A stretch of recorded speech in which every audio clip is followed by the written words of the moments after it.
New CNN polling showing 51% of Americans think the mass firings of federal employees have gone too far. And more than half of Americans think Trump is overusing his executive powers. So with all these firings and executive actions, is voter enthusiasm for President Trump changing?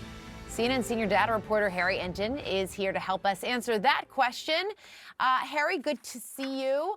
Walk us through how Americans are feeling about President Trump as we're now a month into his second term. Yeah, it's been a month. It's flown by or taken forever, depending on who you ask.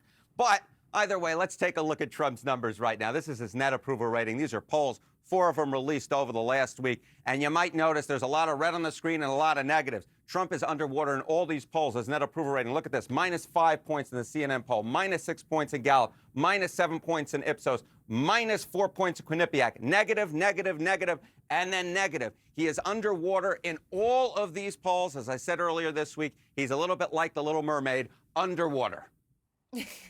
That's one way to put it. Yes. Harry, and then how are people's feelings toward Trump changing from a month ago?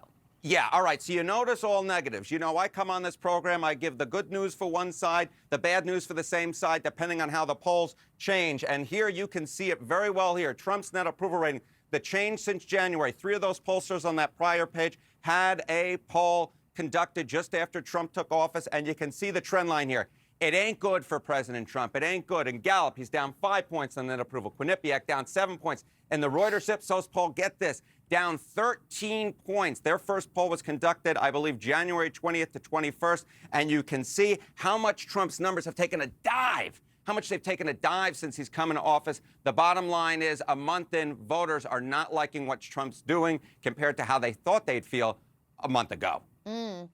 And obviously, the economy, a big help to Trump in his first term. What about now?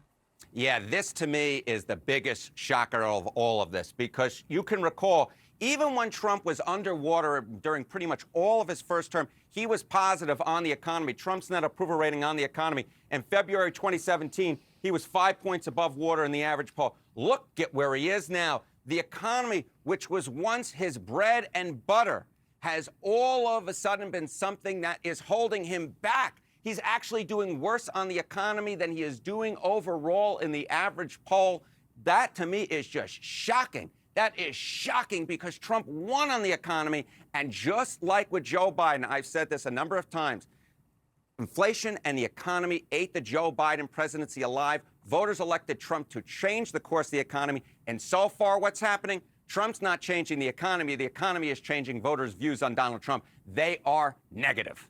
Interesting. That's a good way to put it to kind of help explain it. What about the top complaint that those who oppose Trump have to him now? Yeah, you might think it's the economy. It ain't the economy. It's actually what we led off this hour with. Take a look here. What is it? The top worst things Trump has done.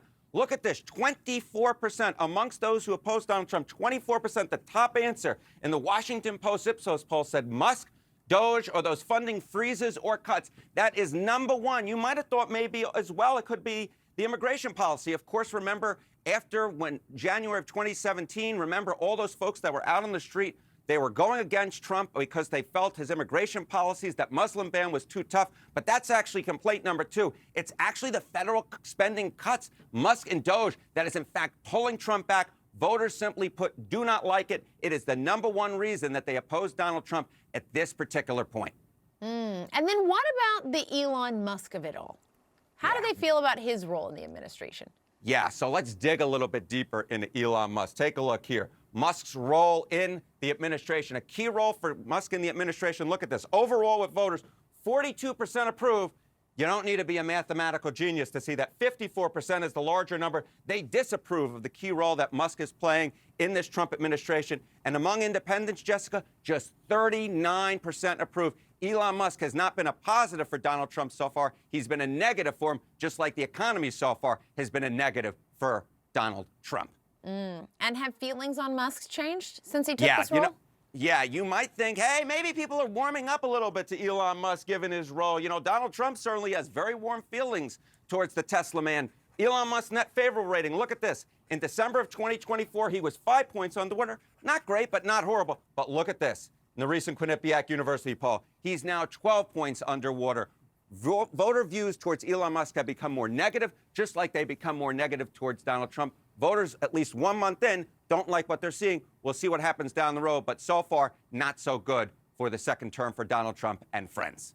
All right, Harry Enten walking us through the numbers. As always, Harry, thank you. Matt, I'll start with you because we have seen not only some of the uprising from those town halls across the country, but also the nascent frustration with some Republican lawmakers. But this is hardly the cavalry that would require Donald Trump to change course at this point. No, I mean, as I was saying before, I was here doing House Republican work in 2018 when the health care was really bubbling up.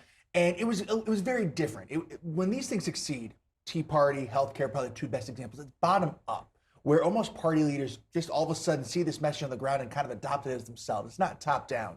And what was telling for me was obviously the CDC connection, right, where it's 20 miles outside of Atlanta, so you're getting a lot of those workers. But the median Democratic voter, the median swing voter is not holding fascist signs, talking about Ukraine, and also not holding pre-printed anti-Elon Musk signs. Look, I think what you're seeing is the 7.3 million folks who did not vote for Hillary, but voted for Kamala, kind of reawakening a little bit with this. Maybe Democratic enthusiasm, yes, but this is not a sudden swing voter deluge. Megan, go ahead. I was going to say another difference between Tea Party 2010 is a lot of those protests were Republicans protesting Republicans, yes, and saying you need to dig in, you need to resist. That has not happened yet to Democrats right now. And also, as someone that was covering sort of the resistance in 2017, I remember going to a town hall in Arkansas with Tom Cotton, and it was much bigger and much angrier than what we just saw right there. Yeah, and Megan, I spoke with a senior Biden official last week and asked about generally the approach of Democrats. And this person said, look, Democrats need to let things be really bad. They need to let the cuts be deep. They need to not try to intervene and soften the blow. That's the only way that in this person's view, that things were actually going to cause voters to vote for change. Do you agree with that position? I mean, it's hard because it's our country and I don't want to watch it all fall apart, and I don't want to watch some of these really good things that we do have as a country fall apart. But I do think the Democrats don't have a lot of power here. Their power right now is in the negotiations on the House side. The Republicans have a 1-seat majority, and that's where they hold a lot of power to really stop some of Trump's agenda. Fighting, outside of USAID and making noise there about DOJ isn't going to be helpful to them at this moment because there's nothing actually they can do. So I think that the Congress needs to buckle down. They need to figure out what their priorities are, get on a cohesive message, and then fight the things that are really important to the people in their districts, but also what is important to the Democratic Party, because that is where the Democrats have power. So that's going to come home to roost when we're discussing the reconciliation package and some of the actual agenda items on the policy front. But even before you get there, in 20 days, they're going to have to figure out how to fund the government. I mean, what's the risk that Elon Musk decides that they want to shut down the government and anyone who's deemed non-essential just doesn't come back? Well, two things. I don't think it's me, Elon Musk's decision. I think, frankly, it'll be Democrats in large part. I think they're going to need Democratic votes to do this. But I think what's unique about this, and different than when it's on the other foot, when Republican votes are needed to fund the government, is Democrats are naturally more inclined to have to keep the government running. And I would also caution Democrats. I would say, look, if you are nervous about Elon Musk's effect on the government, shut it down and see, because that will make his job a lot easier. It's like shutting off a car at a stoplight. You have to turn right back on. It's a lot more gas to do that. Yeah, there have been some recent poll numbers on this. CNN conducted a poll asking respondents whether they supported the role that he was taking, the outsized role that he's been taking in government. 54% said that President Trump giving Elon Musk this prominent role in his administration is a bad thing. So clearly that's a pretty decisive number there, Alex. But the other thing that Elon Musk serving in this role gives President Trump is plausible deniability. If Elon Musk makes some of these decisions, pulls some of these levers, and the outcome is bad, then Trump can say, well, that was Elon. That wasn't me. That wasn't my administration. He was the special employee. He was in this, rarefied role relatively outside of government. I don't think Trump minds Elon being the bad cop in this situation.